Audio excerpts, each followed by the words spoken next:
If you sit down and study some of Tal's greatest wins with the computer by your side, don't be surprised if the computer finds a refutation somewhere in the middle of the winning attack. Sometimes Tal will have seen deeper than the computer. Sometimes not. It wasn't his soundness that set Tal apart. Remember, chess is fundamentally a human struggle. Much of Tal's genius was the ability to dictate the tone of the battle and to control the psychological mood of the opponent. In fact, Tal has been called a hypnotist by many. Once I spent a week in Wohlen, Switzerland, training with the chess legend Victor Korchnoi, who was a friend and rival of Tal's. At one point over lunch, Korchnoi told me the story of he and Tal sitting at a large outdoor restaurant in a European city. They were discussing the psychological elements of the chess experience, and Tal motioned for Korchnoi to watch something. He then pointed out a waiter who was 50 feet away, with his back to them, pouring water at another table. Tal opened his crazy, bulging eyes wide and stared straight at the back of the man. According to Korchnoi, the waiter bolted upright, stopped pouring the water, turned around, and nearly ran straight to Tal's side.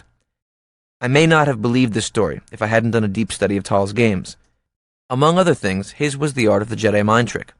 Check out this game.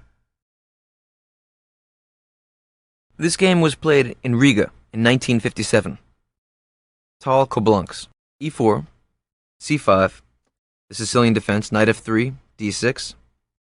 Tal had the white pieces and played d4, the open Sicilian, c takes d4, knight takes d4.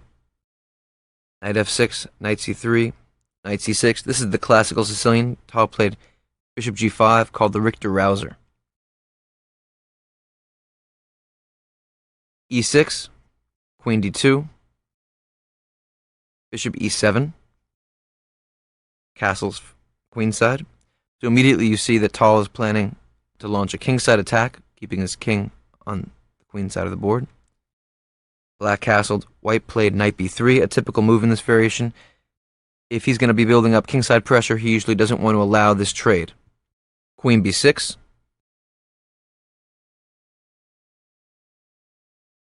Here Tal played f3. His idea is very straightforward. He wants to play g4 and begin his kingside expansion. a6. Eventually this queen is going to get moved and he wants to have control of the b5 square.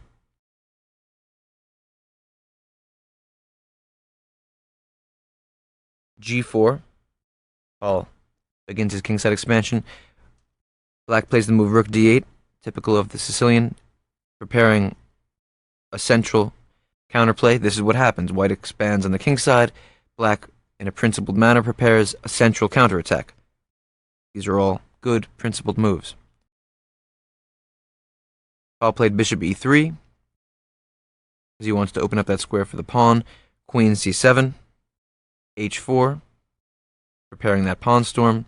Black begins with b5, queenside counterattack, g5, and knight d7. And here we're going to find the first Tal move. Most people would play the move h5 here, preparing g6, but not Tal. Tal doesn't mind giving up a little material to make the attack happen just a little bit faster. He played the move g6 right away, a straight pawn sacrifice. His opponent took back, h takes g6. Remember, when we're attacking a kingside with pawns, we usually have to provoke a little bit of a weakness to then use that weakness to open up files. This is the most solid pawn structure for defending a kingside or queenside when the pawns haven't moved. If a pawn is moved to h6, then a move like g5 will threaten to open up the kingside. If a move like g6 has been played, then a move like h5 will open up the kingside, opening up the h-file. So here what Tal did is he played g6 to provoke a target, h takes g6, because this way he can open up the kingside. He played the move h5. Here, instead of allowing things to get opened up like this, wide open, so that he'd also have the weak e6 square, Koblancs chose to play g takes h5. And after rook takes h5, we see a dynamic in the position which is typical of Tal. At this point, you've already become familiar with his style of play. He's given up a pawn for the open h-file. White has the potential for a big attack. Black's up material. This dynamic is unstable. It's fascinating, it's what real chess is all about, and it's what Tal thrived in. Knight f6. A good move. Black is, in this kind of situation, Black wants to start defending. Black's idea right now, he wants to create counterplay if possible, but he also needs to cover up. He needs to consolidate his king's position. He plays knight f6, attacking the rook, bringing the defensive piece back into the king's side. After knight f6, Tal went back to h1. Now, your instinct might be to play a move like rook h4 to maintain the option of doubling rooks over here. But the problem with that is that tactically, it's opened up to this diagonal. There's potential for Black to make tactics work for him. If this knight moves, then this bishop will open up a line of attack on the rook. If he goes back to the h3 square, then the tactics will open up if this pawn moves. If the pawn comes to e5, it'll open up a discovered attack onto the rook this way. Black will be able to gain time by that kind of e5, the rook moves, and then d5. And now Black is gaining counterplay. If rook h2, this would have been an interesting option. It keeps the idea of rook h1 open after this bishop moves. The reason Tal preferred rook h1 is because he wanted to double up queen and rook. Queen ahead of the rook to have a more decisive battery. His idea is to play the move queen to h2, doubling up on the h-file, and wanted to shoot out to queen h8 checkmate. That was Tal's idea, so he went back to h1. Here we see the principles come into play. White's threat here, very clearly, queen h2. White is attacking on the king's side. Black's natural instinct should be counterattack in the center. Put those ideas together. How can Black counterattack in the center and stop queen h2? There's one answer. d5. A standard, strong player's counterattacking move. Guarding the h2 square, defending, and counterattacking. And now Tal made an interesting decision.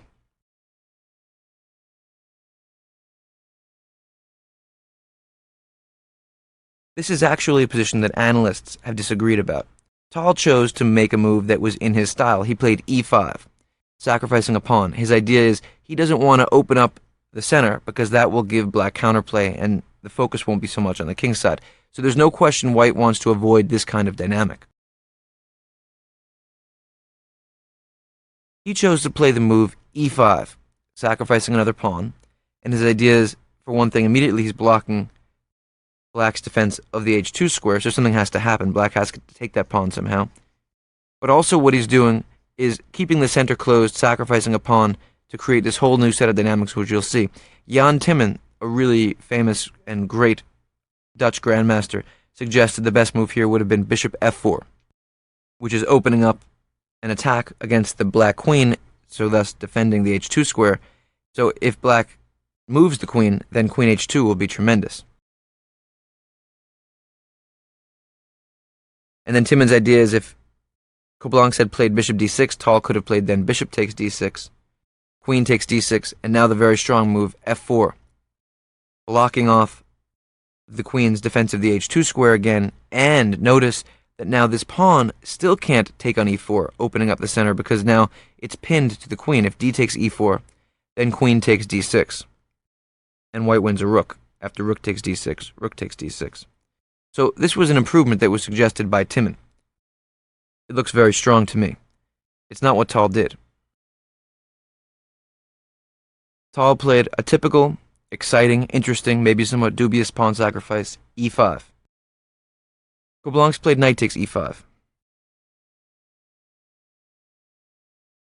If queen takes e5, do you see what Tal had in mind? In this kind of situation, where the pawns are cutting off some of the queen's retreat, where the h-file is cut off, what you want to look for are potential queen traps. White to play. You see how you can corral that Black queen? The first move, bishop f4. Very good. Attacking the queen. The queen only has one safe square, f5. Now, how do you attack it again?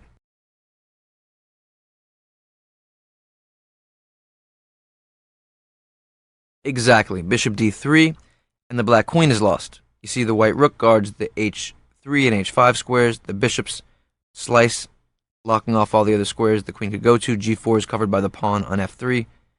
White wins the queen.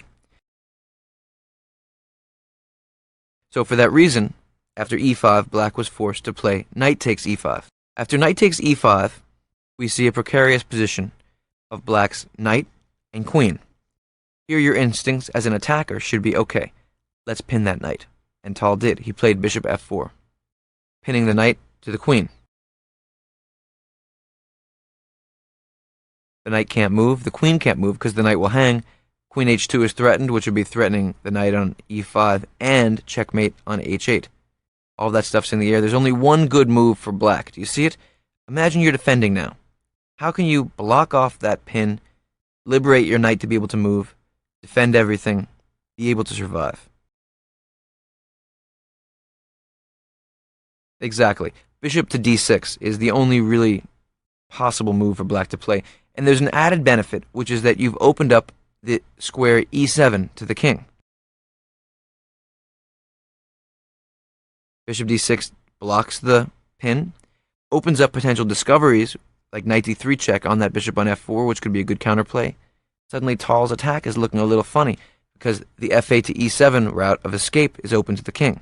Maybe Tal wasn't right to give up this pawn. So here Tal continued with his attack. He played the move queen h2 with the idea of shooting down to the h8 square. King f8. Just to make sure we're seeing all the tactics here, black had one very interesting idea, which you may have noticed. The move knight d3 check is very tricky. Point being, if white takes, bishop takes d3, you see what black can play? Bishop takes f4 check, forking the king and the queen, and black wins the game. The reason knight d3 check doesn't work is a little bit hidden. Put yourself in white's shoes here. Try to put together all the factors of the position. If you make one move, you win a piece. If you make another move, you lose the game. Pretty straightforward. White to move. What should you do? The best move is king b1. Fantastic. And now, all this stuff is hanging, and black has a real problem. You see, he can't play bishop takes f4 because of what? Exactly. Queen h8 checkmate. So here, black played king f8, and Tal played queen h8 check. Now this is very early in this game. As you'll see, it gets incredibly complicated, incredibly creative. Many beautiful things happen. As it turns out, this is the critical position of the struggle. When you play against someone like Tal, very often in the beginning of the attack, there's some unclarity. There's something you can do that might just stop the attack right where it started. Here, black has two decisions. He can either play knight g8,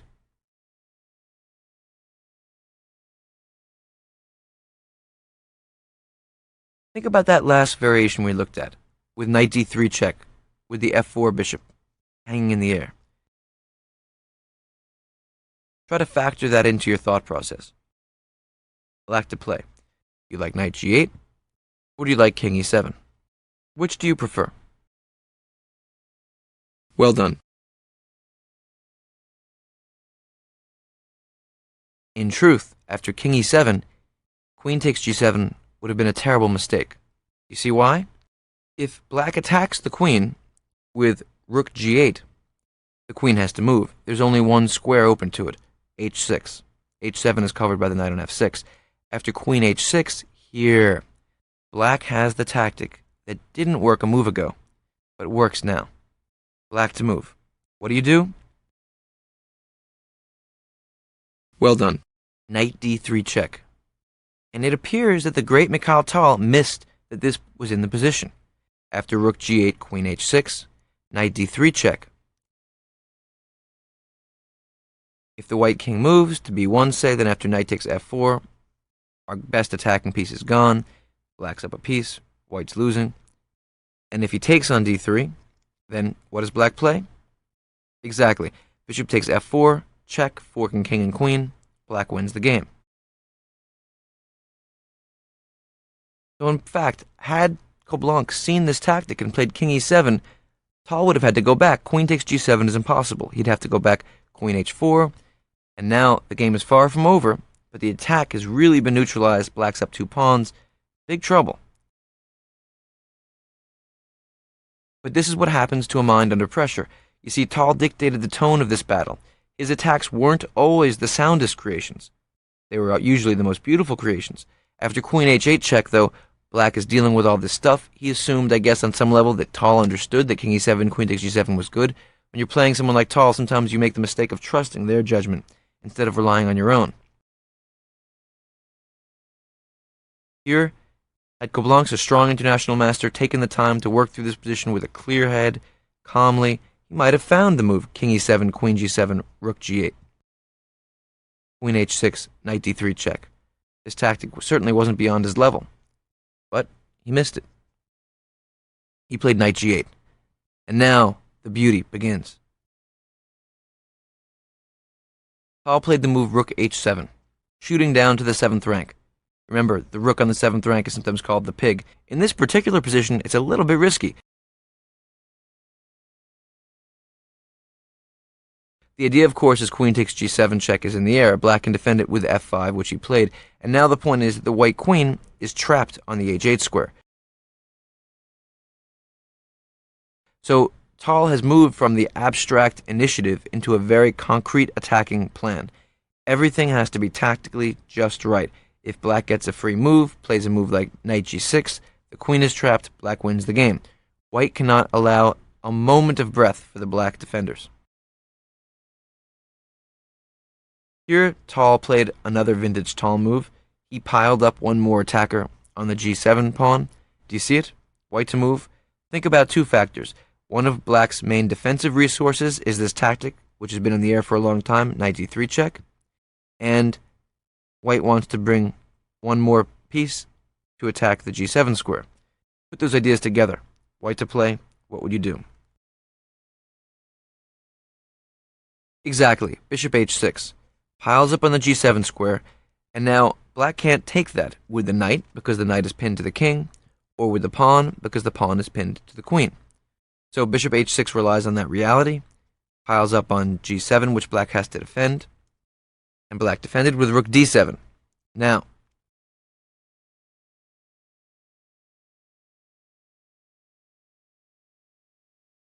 here Tal's thought process was probably pretty straightforward. He knew what his goal was. His goal was to bring this piece into the attack. This rook on d1 has to be brought into the attack on the g1 or h1 square. So the piece that's in the way is this bishop on f1.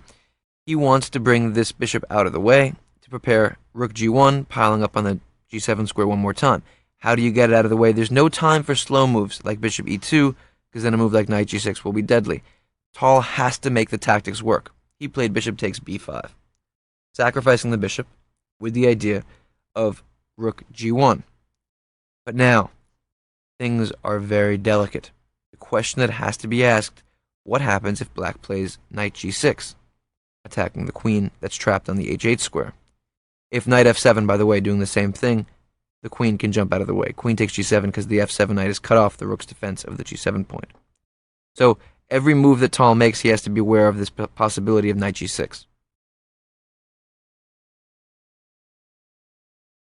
If Black had played knight g6, things are going to get incredibly complicated. So let me give you a big challenge. Do you see what White could play here? Don't worry if you can't find it. The idea is a counterplay. Black is threatening the queen. The queen can't take on g7 because it's guarded by a rook. Usually when you're looking at variations tactically, you can know as a rule that if a weaker piece is defending a pawn or a square, then a stronger piece can't go to that square. So queen takes g7 is defended by a weaker piece than the queen. Rook takes g7. That would be a big material plus for Black, a mistake. So the knight is attacking the queen. White can't move the queen. White needs to counterattack. The right move is knight d4, aiming for this e6 pawn. And this is why things get really crazy. If you take the queen on h8, the knight takes e6 check, is forking the king and queen. And then after the king moves, knight takes c7, Black's rook's hanging, Black's other rook's hanging, Black's knight's hanging, rook takes g7 is in the air. It's totally wild. Knight takes d5 is coming. This rook can jump to the attack on e1 and g1. These tactics are good for white. It's a crazy position, but it's actually a position which is kind of typical for Tal. So here, black needs to defend this e6 pawn, which is holding up the whole center and kingside. He'd have to play the move rook to e7. And now white has a resource which is completely unbelievable. Things look kind of desperate, to be honest. The queen on h8 is trapped and threatened. The knight can take it next move. If the queen takes on g7, the black rook can take it because the rook isn't pinned down to the defense of the e6 pawn. He's opened up the defense of the black bishop on c8, guarding that pawn. Okay, those are the factors in the air. Here white could play the move bishop takes g7, rook takes g7. And the next move is rather shocking. The point is that white can throw basically a rock into the gears of black's defenses. I'll give you a few minutes. Why don't you stop here and think about it? White to move. Before I say anything else, try to find it. What would you play for white here? Okay, the principle which comes into play in this position is that of the overloaded piece. Now, at the moment, there is no overloaded piece. But if you make one move, you can create an incredible problem in black's defenses, and the only way for him to keep everything in the air is to overload one of his pieces himself. This is a very unusual move, a very unusual tactic. It's the kind of thing that only truly greats like Tal would find over the chessboard in a tournament game, because, frankly, it's so counterintuitive. Here, the black queen is defending the rook. The black bishop is defending this pawn. If black has time to take this queen, obviously it's dangerous for us. But if we can somehow make all of these pieces come into the attack, maybe we can make it work. Take another chance. White to move. You see it?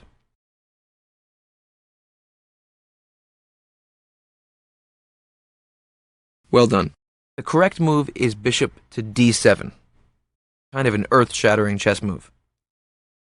First of all, it's blocking the queen's defense of g7. So black has to do something. Black has three main options. He can take it with the bishop, he can take it with the queen, or he can take the white queen.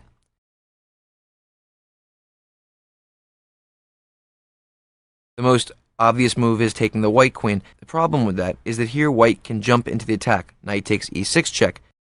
You see, we've blocked the bishop's defense of the e6 pawn. Now black has to play, say, king f7. Then we can play rook takes g7 check. The king goes to f6. And now what does white play?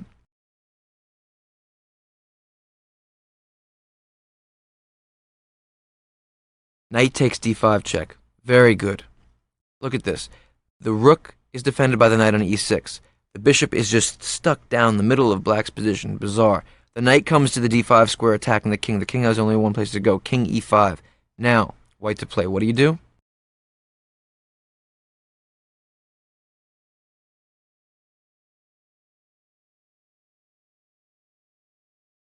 Drive the king deeper into your position. f4 check. Only one square left. King e4. And now, here you have checkmate in one move. The two knights do all the work. Very good. Exactly. Knight g5 checkmate. The king is checked in the middle of the board. d5 is covered by the rook. f3 and e3 are covered by the knights. f4 is covered by the knight on d5. Nowhere to go. It's all over.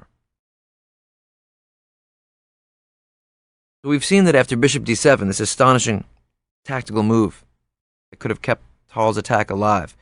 Black can't play knight takes h8 because of knight takes e6. That leaves two moves. If bishop takes d7, then we've cut off the black queen's defense of the g7 square. So now queen takes g7 check, just wins the game. The king has to move. Queen takes g6 is possible. Queen takes g8 is possible. White's up a lot of material and has a mating attack. It's all over. So the only idea for black, other than taking the queen, is queen takes d7. Do you remember how I began this?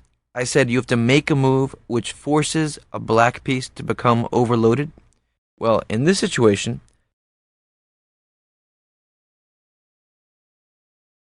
black's defenses were pretty straightforward. The queen guarded the rook on g7, the bishop guarded the pawn on e6. By playing bishop d7, forcing queen takes d7, now the black queen is guarding the pawn on e6, and the black queen is guarding the rook on g7. With that information in the air, what should you play?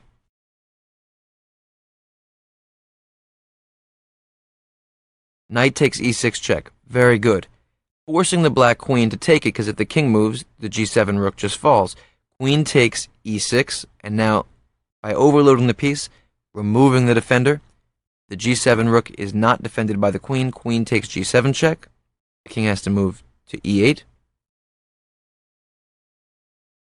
And now white can play knight takes d5, bring another piece into the attack. And now black would cover up with a move like knight 8 to e7, and here we have an incredibly rich chess position which is totally unclear. If you look at the material, white has an extra rook and 2 pawns for 3 pieces. Black has 3 minor pieces, this one, and this one. So in fact, if you look at this materialistically, that's like 9 pawns to 7, but here white has this incredible attack. The rook and queen are on the 7th rank. The black king is stuck in the middle of the board. Black is barely defending. This position is wild, unclear. Obviously, white is to be preferred here. It's a vintage tall chess position. That was black's best try. Okay, so we've seen white has played the move bishop takes b5. Preparing to bring his rook into the game, opening up all these wild tactics. We've just been looking at what happens if black had played knight g6, going straight after the white queen, and we found that incredible try of knight d4, rook e7, bishop takes g7, rook takes g7, and then the incredible rock thrown into the gears of black's defenses, bishop to d7. All those tactics lead to crazy places that are on the whole good for white, but black can still hold on maybe.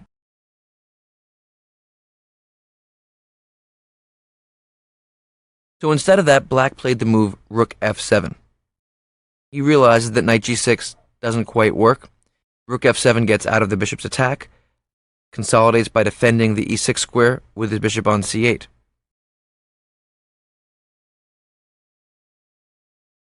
If he were to take on b5, white would have a little bit more time for the attack, playing moves like knight d4, and after the rook moves, knight c takes b5.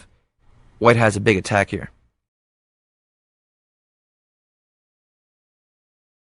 After rook f7, you're tall. White to move.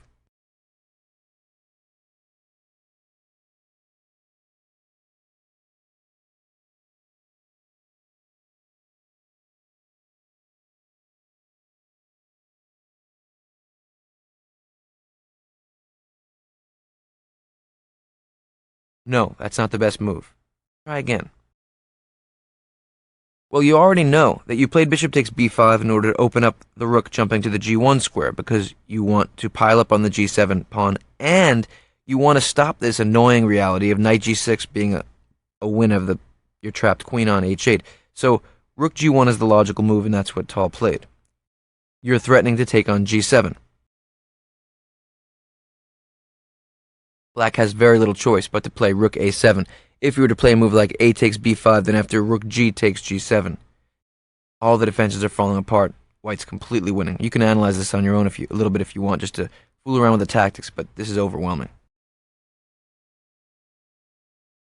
After rook a7, black brings one more piece to defending the g7 square. Here Tal played knight d4. Now, take a moment and look at this position. Put yourself in black's shoes. Imagine the mental pressure involved in defending. This is what it's like to play against Tal. Everything is hanging up in the air. What can black do? Well, one thing that's hanging is the bishop on b5. But after a takes b5, knight d takes b5, we can keep this knight on c3, guarding the a2 pawn. Then the rook, the queen, the bishop are all threatened. After the rook falls, the queen moves, say for example, knight takes a7. Queen takes a7, rook takes g7 check. It's all over. Black just cannot defend. So here Kablanc's played a very strong defensive try, knight g4. This is a typical move of a strong player defending a difficult position. He's giving up a little material. He's up a piece, and also this bishop on b5 is hanging, so he realizes that if he can shut down the g-file, force Tal to play a move like f takes g4 and slow things down, he might be able to defend. Also, the move bishop f4 check is in the air, which is trying to trade off some attackers. Very often, if your opponent has a huge initiative, what you want to look for a way to give back a little bit of material to open up a simplification of the position, a trade. If you can trade down some of the attacking pieces, you might be able to defend. Knight g4 is a good try. Tal played f takes g4, and here came the decisive mistake. Kablanc should have played bishop f4 check, which is a principal decision, trading down this bishop. He played bishop e5, defending that g7 square. Here Kablanc's played bishop to e5. The best move would have been bishop to f4 check. After bishop takes f4, queen takes f4, king b1. Still White's threatening to play g takes f5 and piling up on that g7 square. But here after queen takes d4, evening out the material, Tal would play rook g to h1. And now, do you see the threat for Tal? Mate in 2. Exactly, queen takes g8, king takes g8, and rook h8 is checkmate. But here, once again, we see the principles in action. Kablanc's could defend that mate and counterattack. The very strong move, rook f to b7. You see that opens up the f7 square for the white king, and it puts the rook on this very interesting b-file where if this bishop moves out of the way and it's attacked, the option of queen takes c3, threatening mate on b2, and utilizing the pinned pawn on b2 might be very important. In this position, Jan Timman, the Dutch grandmaster who analyzed this game very deeply, suggested that after g5, Tal would still have a good position with a very good attack. I'm not quite so sure. I think that if Black were to play e5, with the idea of meeting g6, which was Timman's idea, g6 guards that f7 square, so now queen takes g8, king takes g8, rook h8 would be checkmate once more. Here Black could play bishop e6, guarding that square. So if queen takes g8 now, bishop takes g8 can be played. Here, Black is defending. He's counterattacking on the queen side. This looks pretty good for Black. I should also mention that here there's this other option. White could play the incredible move bishop to e8, guarding the f7 square, utilizing the principle of removing the defender, because if Black were to play king takes e8, then queen takes g8. Once that queen jumps into the board, it's deadly. The king has to move. The rook can take on g7. Next, the bishop on c8 will fall. White's completely winning. But here, after bishop e8, once again Black can play the move bishop to e6, defending with a cool head, guarding that g8 square. Remember, the move bishop e8 had the idea of just stopping Black's king's access to the f7 square, so now queen takes g8 followed by rook h8 was a checkmate combination coming. Bishop e6 defends the g8 square. It looks to me like Black's defending here. This could have been big trouble for Tal. Once again, you see the power of principles. Kablanc's played bishop e5. Kablanc's was a very strong chess player. But keep in mind, if you think about the principles, if you think my opponent has an attack, is there any way for me to trade down an attacking piece? Bishop f4 check is the principled move. Then, your intuition, your intuitive understanding of the principles leads you to find a move like bishop f4, and then you try to make it work. First, your intuition, your understanding of the principles, your putting of the principles together. That is what makes you find the move. Then you have to see if the tactics support the discovery. Bishop f4 check works tactically, and you can know to look in that direction because it's a principled decision. Instead, bishop e5 was played. This is guarding that g7 square. The downside to a move like bishop e5 is that it's allowing this white bishop on h6 to stay in the attack, keeps everything alive. The bishop on e5 took on c3.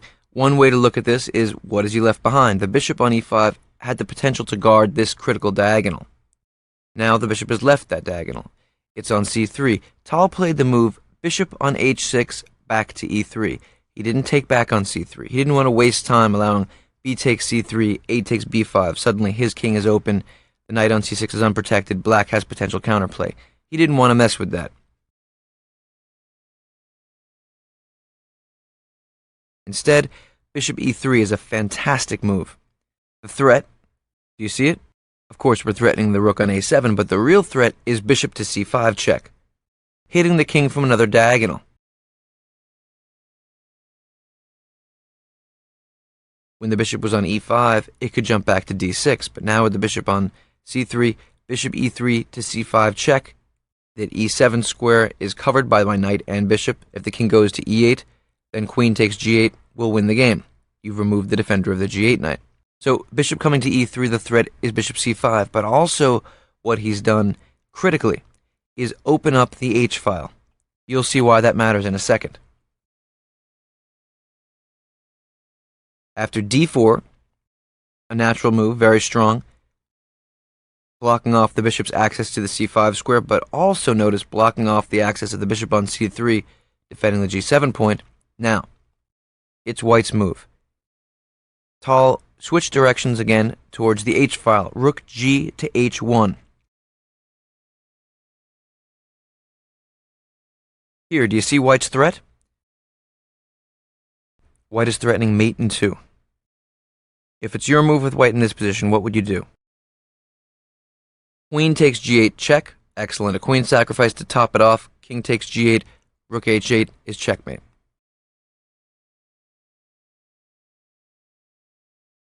So Black has to make room for his king. He played the move rook d7. Now queen takes g8 doesn't work anymore. Because if king takes g8, rook h8, the f7 square is opened up, king f7 is possible, and Black's fine. Each move of Tal's here is coming from left field. He moved his bishop from h6 back to e3. h6 looked like a fantastic attacking square. Now Tal switched gears again. He played bishop to g5. What's his idea? His idea is to block the defense. You see this battery of the rook on d7, queen on c7, and rook on a7 are all locking down the g7 point. Tal's idea by playing bishop to g5 is to throw a piece, a bishop, a knight, into e7, blocking all three of those pieces defending. Here, Koblancs played a takes b5, taking that bishop that's been hanging for so long, but he never had time for it before. This is the incredible move now coming from Tal, which was his really powerful hidden plan, lurking in the position for a long time. White to move. Take your time. You see how you can bring one more piece deeper into the attack? Okay, here, you're Tal. Be creative. What do you think he had in mind?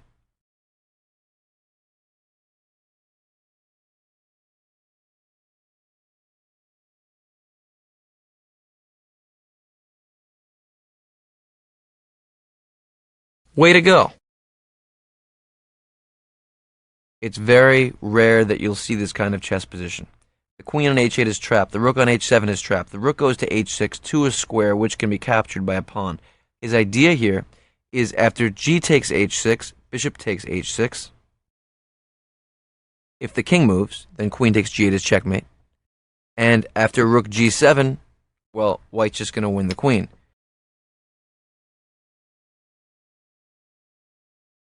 The idea here is after g takes h6, bishop h6, if king e8, then queen g8 is checkmate. Black has to play the move rook g7, blocking off that check, and now Black is completely paralyzed. White can even take a minute here and play b takes c3. Just take the thing.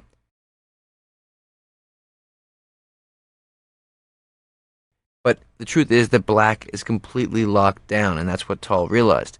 Here he can play b takes c3. The queen can't leave the defense of the g7 square. For example, after queen takes c6 here, bishop takes g7. If rook takes g7, then what do you play for White? Good. Queen takes g7, king e8, and then queen takes g8 is checkmate. So that's just a tactic supporting the idea. G takes h6 is impossible. But you can really see Tal's idea after rook takes a2.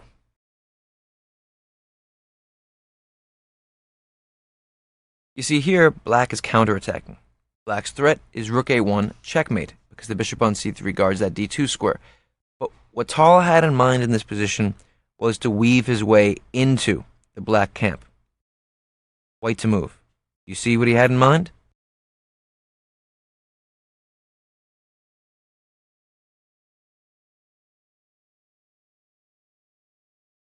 Well done. Here Tal would play the move rook f6 check. Fantastic. So the knight can't take the rook because it's pinned to the king.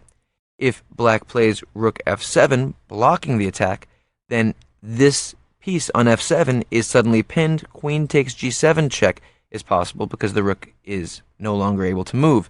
After the king moves, queen takes g8 will force checkmate. So after rook f6 check, the only real try for black is to take it. G takes. But now, do you see what he had in mind? Excellent. Bishop to h6. He's forced the pawn away from this critical defensive square. The bishop returns to h6, where it was many moves ago. And now, if the king moves to e8, what does white play? Good. Queen takes g8 as checkmate. And if he blocks with rook to g7, there are no more defenders of that square. Bishop takes g7, check. Don't forget, we do not have time for a quiet move, a move that isn't check because black has a counterplay. Rook a1 will be mate anytime. So bishop takes g7 is check. If the king moves to e8, the g8 knight hangs with check. So the king has to go to f7. Now, what do we play? And now, what do we play? No, that's not the best move. Try again.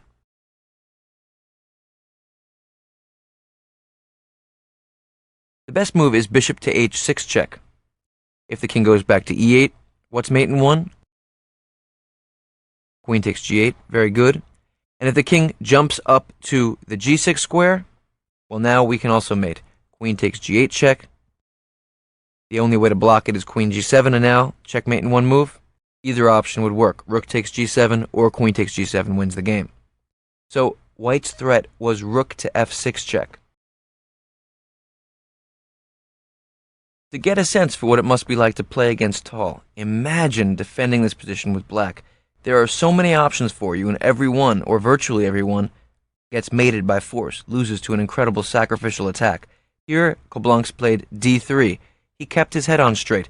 He counterplays d3, preparing some kind of thrust like d2 check. Suddenly, white's king is looking pretty loose here.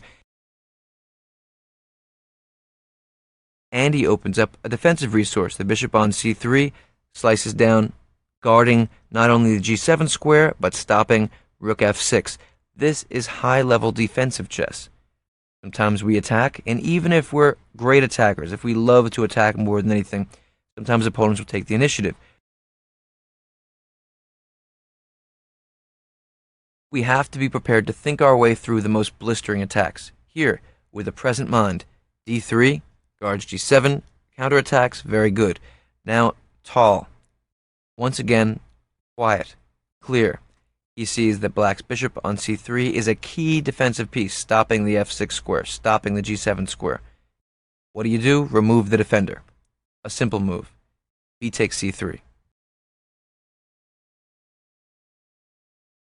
Reigniting the threat of rook f6 check. If any of these complications don't seem clear, take your time, work through them.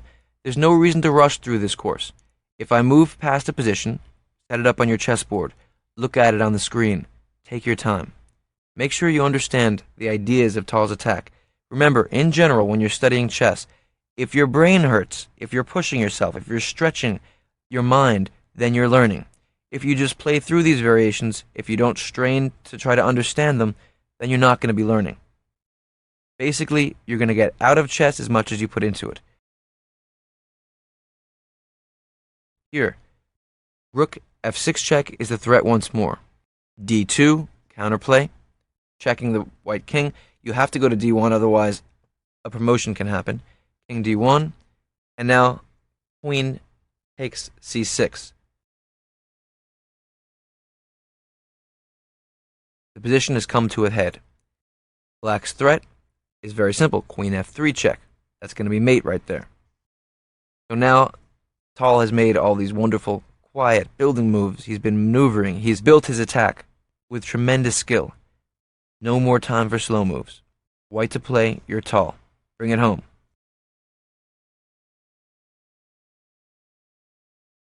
Well done. Rook f6 check. We know that's the idea. The knight can't take it because it's pinned.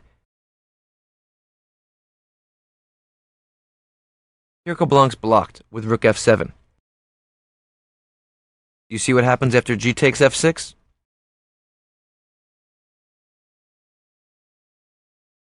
Well done. Right. Bishop h6 check. Now if the king moves to e8, what do you play? Exactly. Queen takes g8 is checkmate. Black has to block with the rook on g7. Now, remember, there's no time for a quiet move. If we make a move that isn't check, queen f3 will cause us big problems.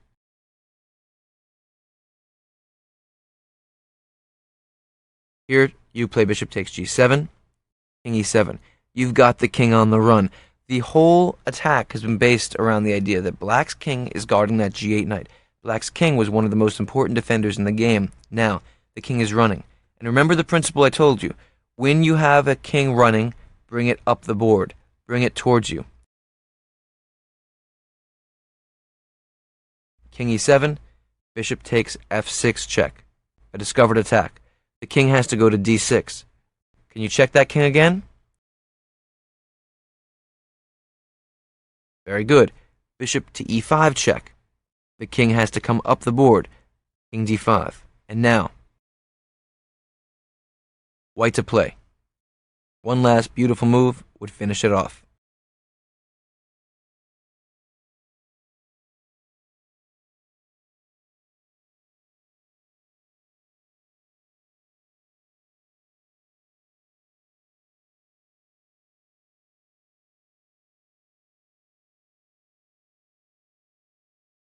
Here the bishop is on e5. If the queen were on e5, it would be mate. The best move for white is bishop to b8. One last relatively quiet move in the middle of the whole attack. And then if black plays rook takes h7, what does white play? The best move is queen d4 checkmate. Very good. The king is stuck on d5, right in the middle of the board. Okay, black's up a rook and a piece, but he's checkmated. Queen d4.